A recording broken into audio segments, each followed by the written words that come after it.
बच्चों को एक बार पुनः मेरा बहुत बहुत प्यार। बच्चों, आज की इस कक्षा में आप सभी का स्वागत है।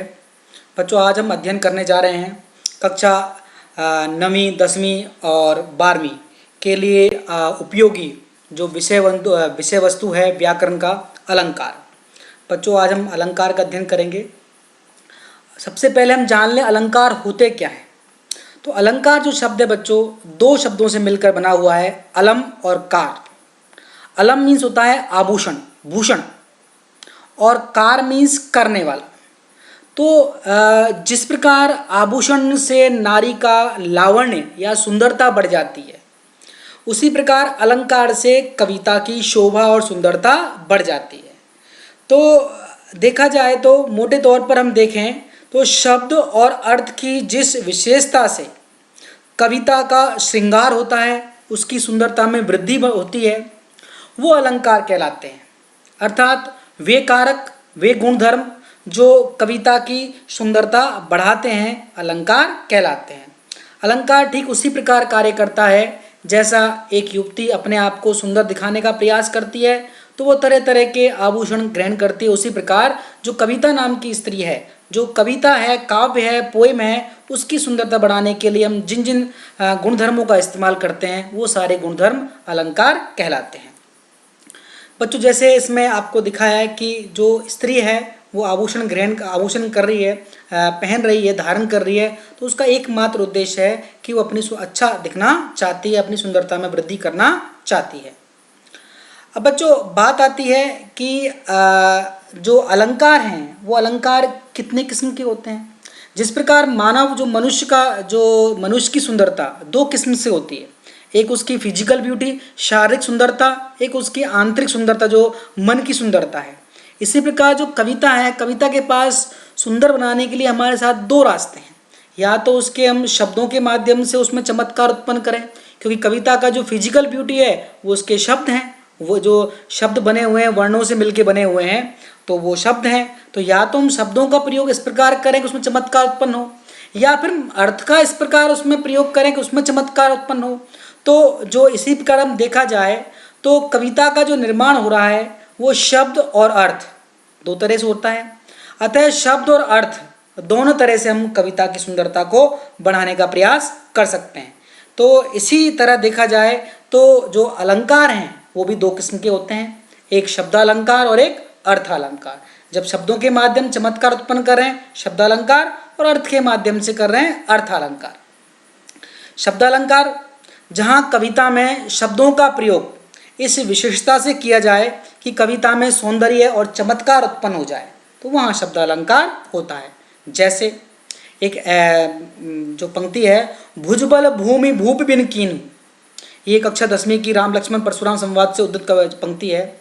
इस जो पंक्ति में जो व्यंजन का जो प्रयोग किया गया, शब्दों का प्रयोग किया गया है, उस शब्दों के प्रयोग से इस पंक्ति में चमत्कार उत्पन्न हुआ है। भुजबल भूमि भूप बिनु कीनी, तो भुजबल और भूमि तो ये वर्णों की आवृत्ति से यहाँ पे आवृत्ति की है। इसी प्रकार भूप, तो तीन जो लगातार शब्द हैं भ वर्ण से शुरू हो रहे हैं, इसलिए इसमें चमत्कार उत्पन्न किया है। अगर हम इसको भूमि को पृथ्वी कर दें और भूप को राजा कर दें तो भुजबल पृथ्वी राजा बिन कीनी, तो अर्थ तो वही रहेगा, लेकिन जो शब्दों का हम जिस तरह हम प्रयोग करना चाह रहे थे, जो चमत्कार उत्पन्न करना चाह रहे थे, वो चमत्कार उत्पन्न नहीं होगा। तो हम भूमि और भूप को इसके पर्यायवाची शब्दों द्वारा हम रिप्लेस नहीं कर सकते। तो यहाँ क्या है, शब्द अलंकार है। हम बात करें अर्थालंकार की, जब हम अर्थ के माध्यम से कविता में चमत्कार या कोई खासियत या फिर आकर्षक उस कविता को बनाएं, तो वहाँ अर्थालंकार होता है। जैसे चट्टान जैसे भारी स्वर, अब यहाँ जो शब्द है चट्टान जैसे भारी स्वर, अब इस यहाँ पे जो चमत्कार उत्पन्न हो रहा है वो चट्टान के जो अर्थ के आधार पर हो रहा है। अगर हम चट्टान की जगह शिला कर दें तो भी, और अगर हम शिला के स्थान पे पर्वत भी कर दें तो भी इसके चमत्कार में कोई कमी नहीं होगी, क्योंकि यहाँ शब्दों के माध्यम से चमत्कार उत्पन्न नहीं किया गया, बल्कि इस जो चट्टान, शिला और पर्वत, इनके अर्थ के माध्यम से अर्थ विशिष्ट है, यहाँ पे अर्थ की विशिष्टता है यहाँ पे।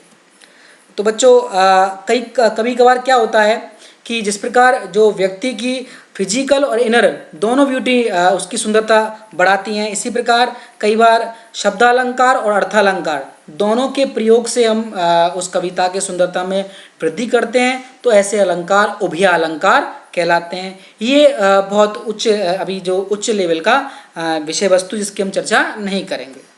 तो बच्चों हम बात करें अब शब्दालंकार के भेद कौन कौन से हैं। कक्षा 9वीं के अगर पाठ्यक्रम को दृष्टिगत रखा जाए तो कक्षा 9वीं में 3 जो अलंकार हैं वो शब्द अलंकार के 3 जो भेद दे रखे हैं। कौन कौन से हैं? अनुप्रास अलंकार, यमक अलंकार और श्लेष अलंकार। 3 अलंकार हैं, अनुप्रास, यमक और श्लेष। बच्चों इनका बस थोड़ा सा नाम याद रखना अति आवश्यक है। तो अब हम बच्चों एक एक करके इन शब्द अलंकार के भेदों पर हम चलते हैं। सबसे पहले हम बात करें अनुप्रास अलंकार की। अनु मीन्स फॉलो करना, प्रास जब हम जो वर्ण है एक दूसरे को, जब एक वर्ण एक समान जो वर्ण है जब रिपीट होते हैं, जहाँ कविता किसी पंक्ति में समान वर्णों की आवृत्ति होती है, आवृत्ति मीन्स रिपीट होते हैं वर्ण, और उस रिपीट होने से जब कविता में चमत्कार उत्पन्न होता है तो वहाँ अनुप्रास अलंकार होता है।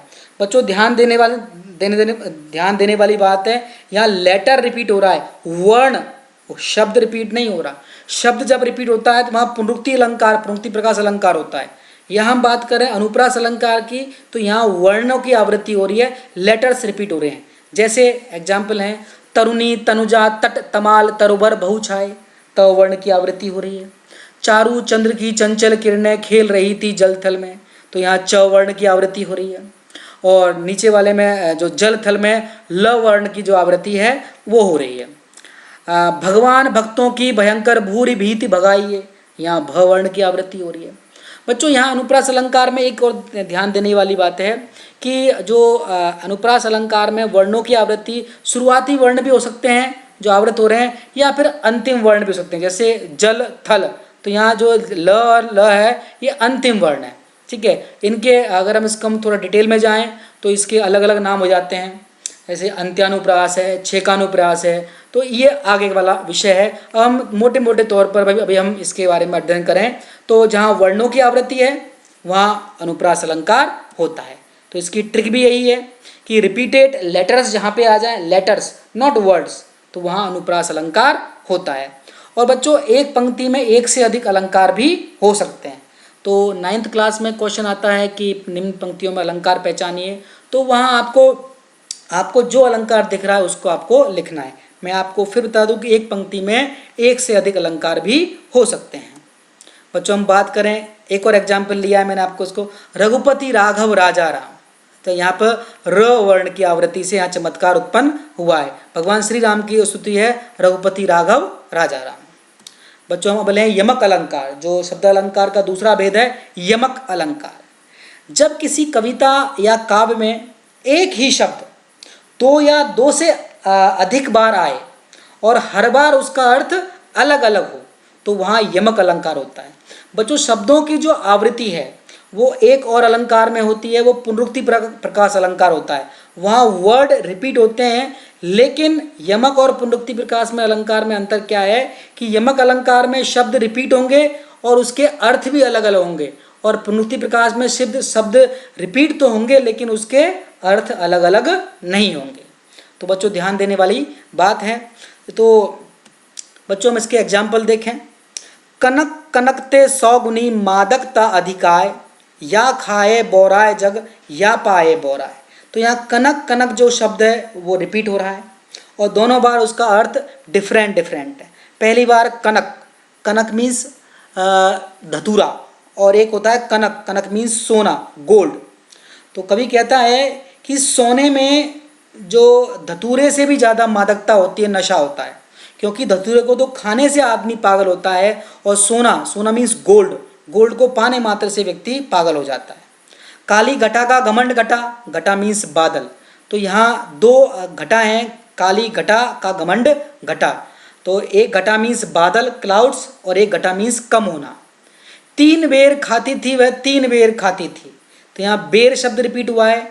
एक बेर मतलब होता है बेरी, जो फल होता है एक तरह सा, और एक बेर मतलब टाइम, कि 3 बेर खाती थी वो 3 बेरी के फल 3 टाइम वो खाती थी। तो बच्चों इस प्रकार इन अर्थ के वैशिष्ट्य से यहाँ पे चमत्कार उत्पन्न हुआ है। एक और एग्जाम्पल हम देखें इसका, पहले हम इसकी ट्रिक देखते हैं।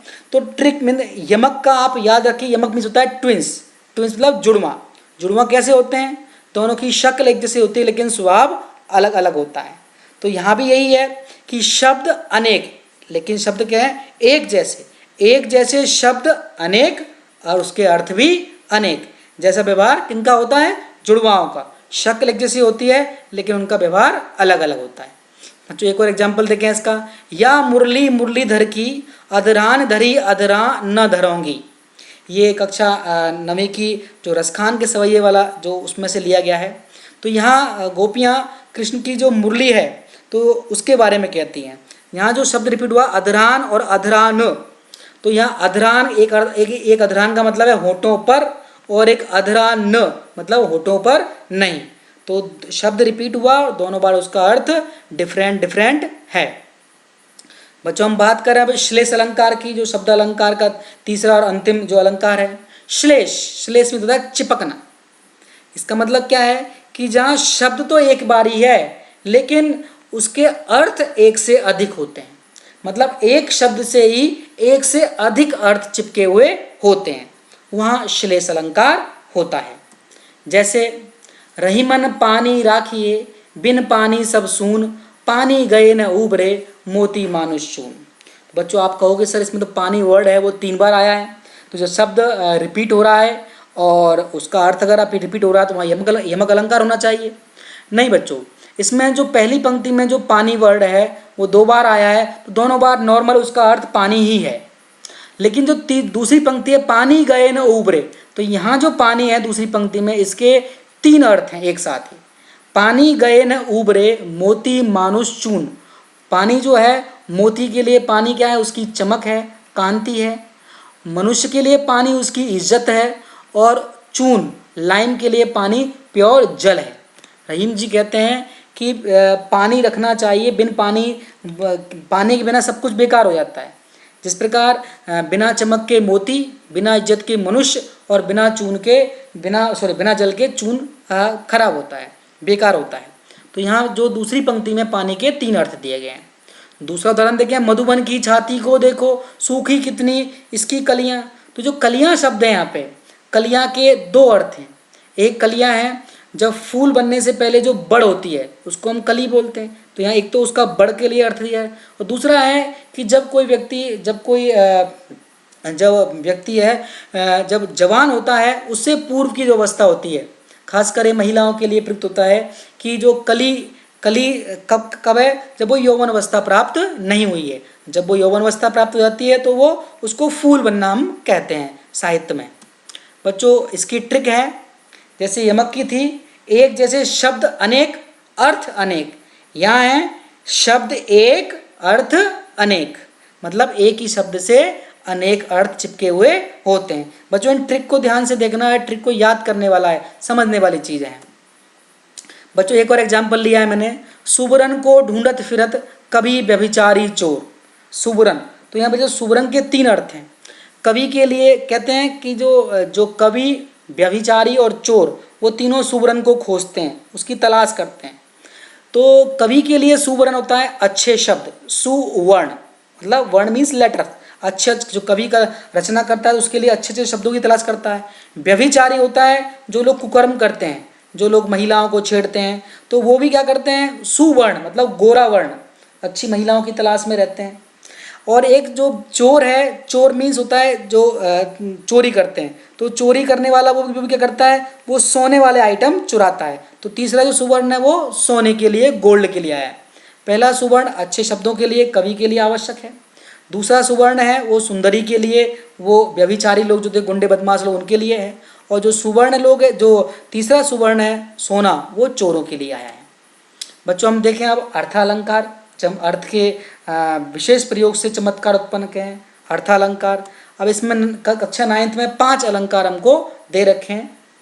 जो पहला है उपमा अलंकार, दूसरा रूपक अलंकार, तीसरा उत्प्रेक्षा अलंकार, चौथा अतिशयोक्ति अलंकार और 5वां मानवीकरण अलंकार।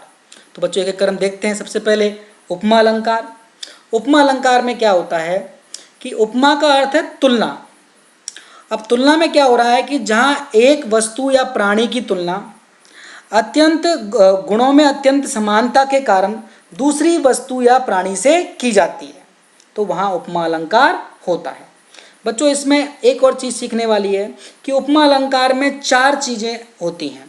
एक होता है उपमेय, एक होता है उपमान, एक होता है साधारण धर्म, एक होता है वाचक शब्द।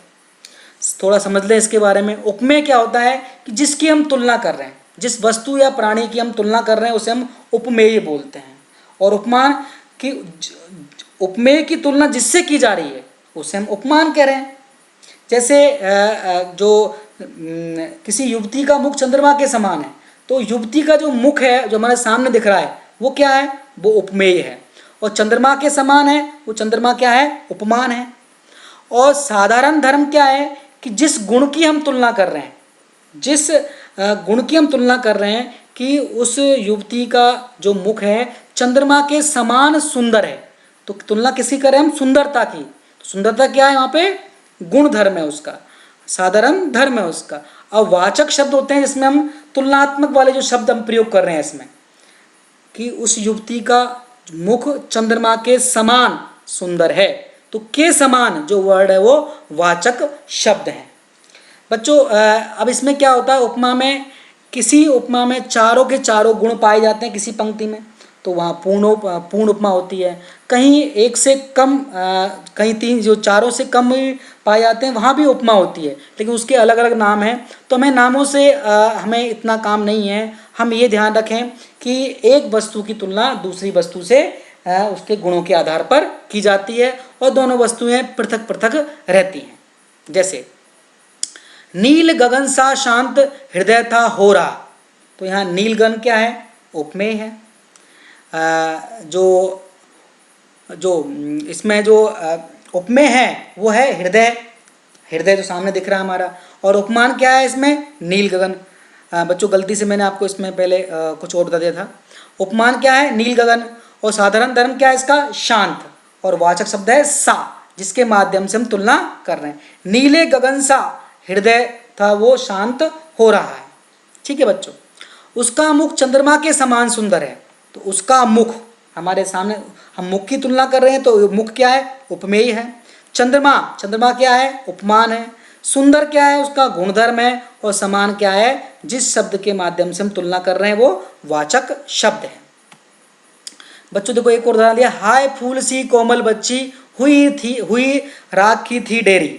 बच्चों ये कक्षा 9वीं में आपकी पाठ है, नाना साहब की पुत्री मैना को जलाकर राख कर दिया गया। तो ये उस समय का, उसके लिए एक जो कविता लिखी गई है। इसमें हाय फूल सी कोमल बच्ची, तो बच्ची क्या है इसमें, उपमेय है जो सामने हमको दिखाई दे रही है। उपमान क्या है, फूल, फूल के गुणों से हम तुलना कर रहे हैं, तो फूल क्या है, उपमान। और उसका जो गुणधर्म क्या है वो है उसकी कोमलता। और वाचक शब्द क्या है इसमें, सी, फूल सी।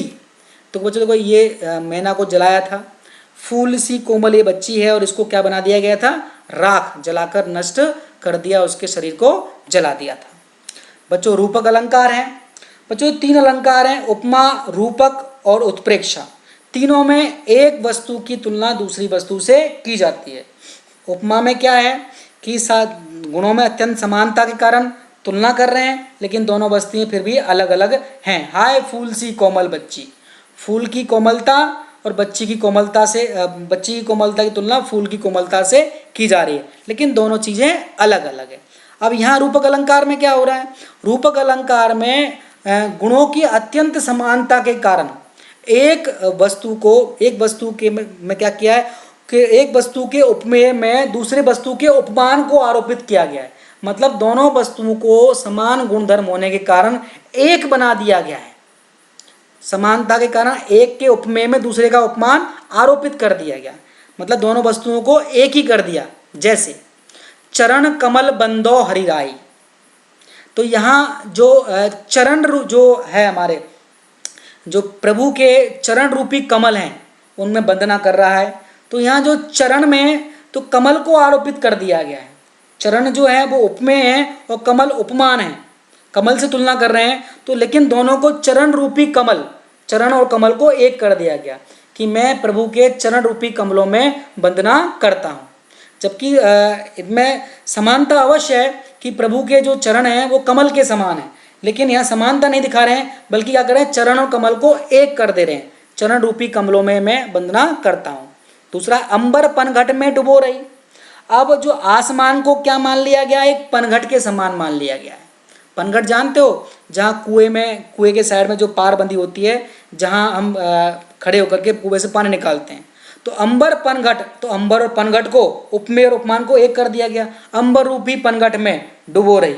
तीसरा है इसमें तारा घट उषा नागरी। यहाँ तारा और घट मीन्स घड़ा, तारा और घड़े को एक कर दिया गया, तो दोनों को एक कर दिया गया। अंबर रूपी पनघट में डुबो रही तारा घट, तारा रूपी घड़ों को उषा नागरी। रात्रि के सौंदर्य का वर्णन करते हुए कवि कहता है कि जैसे जैसे रात्रि आगे बढ़ती जाती है तो ऐसा लगता है कि जो सुबह जो उषा है, सुबह का समय है, वो तारे जो अंबर एक पनघट का रूप दिया गया है। अंबर को, आसमान को, उसमें से जो जो तारे रूपी घड़ों को वो उसमें डुबो रही है, अर्थात वो तारे डूबते जा रहे हैं। बच्चों इसकी ट्रिक क्या है, इसमें सामान्यतः दोनों जो उपमेय और उपमान के बीच में डैश का प्रयोग होता है, योजक लगा होता है। बाकी ये इसमें अर्थ के आधार पर हमको इसको समझना पड़ेगा। और इसमें महत्वपूर्ण बात, इसमें उपमेय होता है, उपमान होता है, लेकिन इसमें वाचक शब्द नहीं होते हैं। बच्चों एक और देखें हम, मैया मैं तो चंद्र खिलौना ले हूँ। एक बच्चा जिद करके चंदे को, जो मून को देख करके वो उसे कहता है कि इसको वो खिलौना समझता है। तो वो कहता है माँ से, माँ की गोद में, कि मेरे को तो चंदा रूपी खिलौना ही चाहिए। तो चंदा को क्या मान लिया गया, खिलौना मान लिया गया, कि वो कह रहा है मुझे चंदा खिलौना चाहिए, चंदा को ही क्या मान लिया गया, खिलौना। उपमा अलंकार में दोनों चीज पृथक पृथक थी, रूपक अलंकार में दोनों चीजें एक कर दी जाती हैं। चंदा रूपी खिलौना, मैया मैं तो चंदा रूपी खिलौना ही लूंगा। बच्चों इसका अगला अलंकार है उत्प्रेक्षा।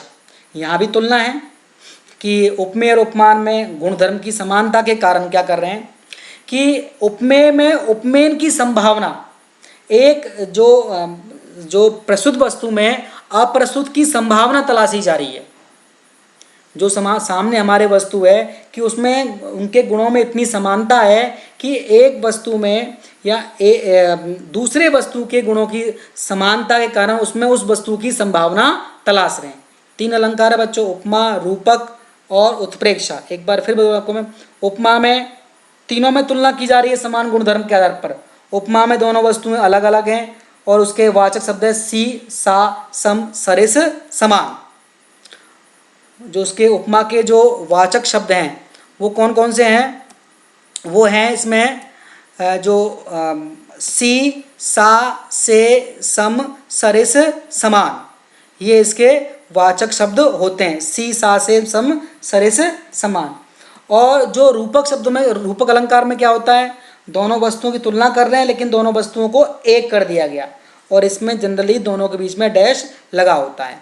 अब इसी प्रकार हम चलें आगे, जो अभी हमारा जो उत्प्रेक्षा अलंकार है, उत्प्रेक्षा अलंकार में संभावना तलाश रहे हैं। जैसे हम एग्जाम्पल देखें, सपोज, उस काल मारे क्रोध के तनु कांपने उसका लगा, मानो हवा के जोर से सोता हुआ सागर जगा।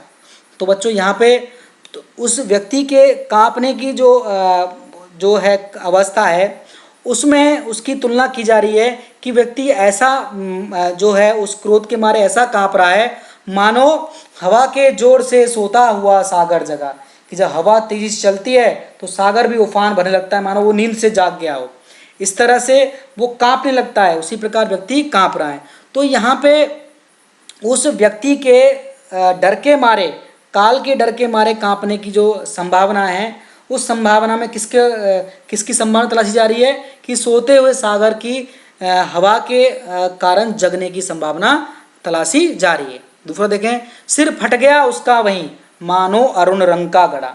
किसी व्यक्ति का सर फट गया है तो उस सर फटने की जो है वो उसकी तुलना की जा रही है कि मानो अरुण रंग का घड़ा, घड़ा बोलते हैं जो पिच होता है, पिचर, उसमें लाल रंग बढ़ा हुआ है। जिस प्रकार लाल रंग का घड़ा फूटता है, उस प्रकार उस व्यक्ति का सर फूट गया है। सर फूट रहा है तो उसमें खून निकल रहा है, तो उस खून निकलने की समानता की संभावना उस घड़े के फूटने से की जा रही है। इसी तरह वृक्ष ताड़ का बढ़ता जा तो मानो नभ को छूना चाहता। तो ताड़ का वृक्ष इस प्रकार बढ़ रहा है मानो वो आसमान को छूना चाह रहा है। बच्चों इसके जो वाचक शब्द हैं, याद करने वाले ट्रिक वाले जो शब्द हैं वो हैं जनु मनु जानो मानो जनऊ मनऊ ज्यों। ये शब्द आपको आ जाएं तो निश्चित रूप से वहाँ पर उत्प्रेक्षा अलंकार होता है। इसी तरह बच्चों उपमा में सी सा से सम सरे समान आ जाए तो वहाँ उपमा अलंकार होता है।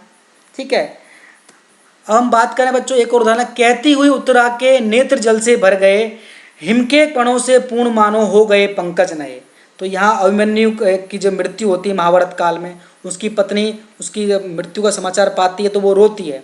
तो यहाँ कवि ने उसके वर्णन किया है कि उसके जो नेत्र है रोने से ऐसा लग रहा है कि मानो जो पंकज है, कमल है, कमल पर ओस की बूंदें गिरी हुई है। तो इस प्रकार उस उत्तरा के जो नेत्र हैं उन नेत्रों में से जल टपक रहा है। तो नेत्रों में से जल टपकते उनकी जो सुंदर जो उसकी जो छवि है उसकी तुलना उस कमल के ओस भरे जो कमल है उससे की जा रही है। तो यहाँ उसकी संभावना यहाँ पर उस उत्तरा के नेत्रों से हम देख रहे हैं। बच्चों अब है मानवीकरण अलंकार, जिसमें क्या हो रहा है, मानवीकरण मतलब निर्जीव वस्तु को सजीव वस्तु के रूप में जो है सामने प्रस्तुत करना। जब जड़ मीन जो चल नहीं सकता, इमूवेबल, प्रकृति निर्जीव पर मानवीय भावनाओं क्रियाओं का आरोप हो। जैसे अब यहाँ पे निर्जीव से मतलब है जैसे प्रकृति की चीज़ें हैं, पेड़ पौधे पत्थर पहाड़, ये जब उनमें जब मानवीय क्रियाओं का आरोप किया जाए, उनको मानव की तरह हिलते डुलते और क्रिया करते दिखाते हैं, वहाँ मानवीकरण अलंकार होता है। जैसे दिवसावसान का समय, दिन ढलने वाला है, मेघ में आसमान से उतर रही है वह संध्या सुंदर परीसी। तो यहाँ कल्पना की गई है कि जैसे जैसे दिन ढल रहा है तो जो वो संध्या है वो संध्या धीरे धीरे आसमान से नीचे आ रही है। तो यहाँ संध्या को स्त्री के रूप में पेश किया है, तो यहाँ मानवीकरण अलंकार है। इसी तरह बीती विभावरी जागरी, अंबर पनघट में डुबो रही तारा घट उषा नागरी। इस उदाहरण को हमने पहले लिया है कि रात्रि गुजर रही है तो जो उषा है, सुबह है, वो ऐसा लग रहा है मानो जो आसमान के जो तारों को उन जो आसमान है वो पनघट के समान है, तो वहाँ उस तारों को घड़े के समान उनको पानी में डुबो रही है, पनघट में डुबो रही है। अगला है वनस्पतियाँ अलसाई मुख धोती शीतल जग से। सुबह सुबह जब सुबह का मौसम होता है तो ऐसा लग रहा है कि उस पर ओस की बूंदें पड़ी होती हैं हर पेड़ पौधों पर। तो मानो ऐसा लग रहा है कि जो वनस्पति है वो अलसाई हुई है और अपने आलस दूर करने के लिए वो क्या कर रही है, जल से अपना मुंह धो रही है। तो इन तीनों में जो प्रकृति की चीज़ों पर मानवीय क्रियाकलाप दिखाए गए हैं, यहाँ पर मानवीकरण अलंकार है। जैसे अब इसमें ट्रिक क्या है कि निर्जीव जो वस्तु हैं या प्रकृति की चीज़ें हैं उनको मानव के रूप में क्रिया करते हुए दिखाया जाता है। जैसे मेघ आए बड़े बंठन के संवर के, कक्षा 9वीं में ये बड़ा सुंदर पाठ है। तो यहाँ जो बादल हैं, बादल पानी भरे आ रहे हैं, ऐसा लग रहा है बादल कि वो अतिथि के रूप में बंठन के संवर के टाई वाई पहन पून करके आ रहे हैं। पेड़ झुक झांकने लगे गर्दन उचकाए, तो उस मेहमान को, उस बादलों को देखने के लिए हवा चल रही है, तो हवा इस प्रकार चल रही है मानो गांव के लोग उस मेहमान को गर्दन उचका करके देख रहे हैं। तो बच्चों यहाँ बादल को और ये जो पेड़ों को मानवीय क्रियाएं करता हुआ दिखाया गया है। बच्चों इसमें अब आज का इस स्लाइड का अंतिम अलंकार है अतिशयोक्ति अलंकार। जब हम किसी चीज़ का उसकी वास्तविक स्थिति से बढ़ा चढ़ाकर वर्णन करें, और बढ़ा चढ़ाकर वर्णन क्यों कर रहे हैं कि उस चीज़ की पीड़ा, उसका प्रभाव दिखाने के लिए हैं। तो जब उसका बढ़ा चढ़ा करके वर्णन करते हैं तो वहाँ पर अतिशयोक्ति अलंकार होता है। अतिशय मतलब बढ़ा चढ़ाकर, उक्ति मतलब स्टेटमेंट, कथन। जैसे यहाँ 3 एग्जाम्पल है, देखो। आगे नदियाँ परी अपार, घोड़ा कैसे उतरे पार, राणा ने सोचा इस पार, तब तक चेतक था उस पार।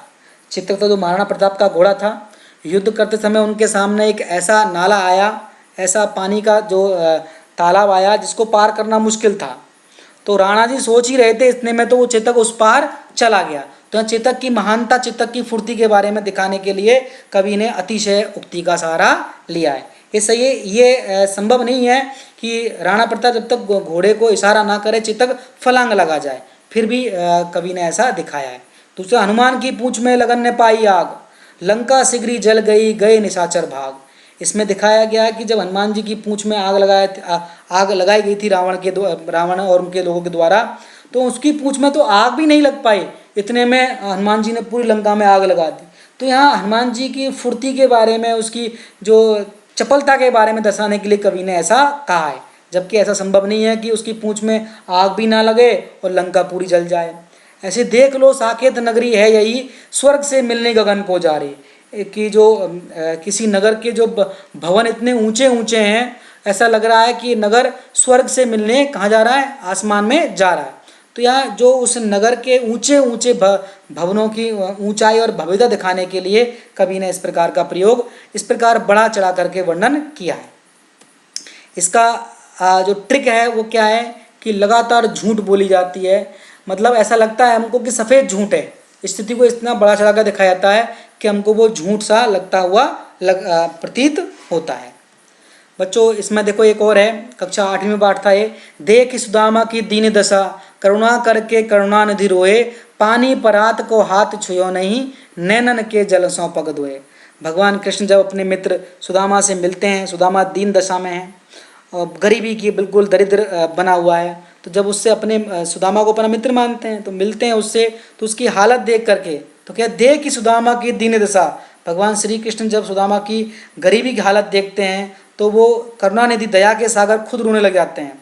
और जो उसके पैरों को स्वागत करने के लिए, पैरों को धोने के लिए जो परात में जो पानी लाया गया था, उस पानी जो उस परात को भगवान श्री कृष्ण छूते भी नहीं उस पानी को, और अपने नैनों के जल से ही सुदामा के पैरों को धो देते हैं। तो यहाँ भगवान श्री कृष्ण की जो अत्यधिक दुख हो रहा है, पीड़ा हो रही है, सुदामा को देख के जो करुणा आ रही है, उसकी जो प्रभाव को दर्शाने के लिए इस प्रकार का प्रयोग किया गया है। ऐसा संभव नहीं है कि व्यक्ति आंसुओं से किसी के पैर धो दे। बच्चों अब मैं इसका एक बार और रिवीजन करता हूँ कि सबसे पहले पढ़ा हमने शब्द अलंकार में 3 अलंकार पढ़े। अनुप्रास अलंकार, ट्रिक क्या है, अनुप्रास अलंकार में रिपीटेड लेटर्स होते हैं, लेटर रिपीट होते हैं। दूसरा था उसके अंदर यमक अलंकार, यमक मतलब ट्विंस, शब्द एक जैसे शब्द अनेक, अर्थ भी उसके अनेक। इसके बाद था उसमें श्लेष, श्लेष मतलब शब्द एक और उसके अनेक अर्थ होंगे। ठीक है बच्चों। इसके बाद अर्थ अलंकार में पहुँचे। अर्थ अलंकार सबसे हम पहले पढ़ा उपमा। उपमा में उपमा, रूपक और उत्प्रेक्षा में तीनों में समान गुणधर्म के कारण तुलना कर रहे हैं। उपमा के जो वाचक शब्द हैं, ट्रिक वाले शब्द कौन से हैं, सी, सा, से, सम, सरिस, समान और जैसे, ये वर्ड आ जाएं, सी, सा, सम, सरिस, समान और जैसे, वहाँ निश्चित रूप से उपमा अलंकार होता है। रूपक अलंकार में क्या होता है, दोनों वस्तुओं को एक कर दिया जाता है समान गुणधर्म के कारण, तो वहाँ जनरली इसके बीच में योजक लगा होता है। उत्प्रेक्षा अलंकार में एक वस्तु की संभावना दूसरी वस्तु में तलाशी जाती है। इसके शब्द कौन से, ट्रिक वाले शब्द कौन से हैं, जनु, मनु, जानो, मानो, जनऊ, मनऊ और ज्यों, ये शब्द आ जाए, वह निश्चित रूप से उत्प्रेक्षा अलंकार होता है। बच्चों इसके बाद आया आपका मानवीकरण अलंकार। मानवीकरण अलंकार में क्या होता है, प्रकृति की चीज़ें, पेड़ पौधे, पत्थर, पहाड़ या फिर कोई निर्जीव वस्तु है, उसको मानवीय क्रियाएं करते हुए दिखाया जाता है, जैसे मेघ आए बंठन के समर के।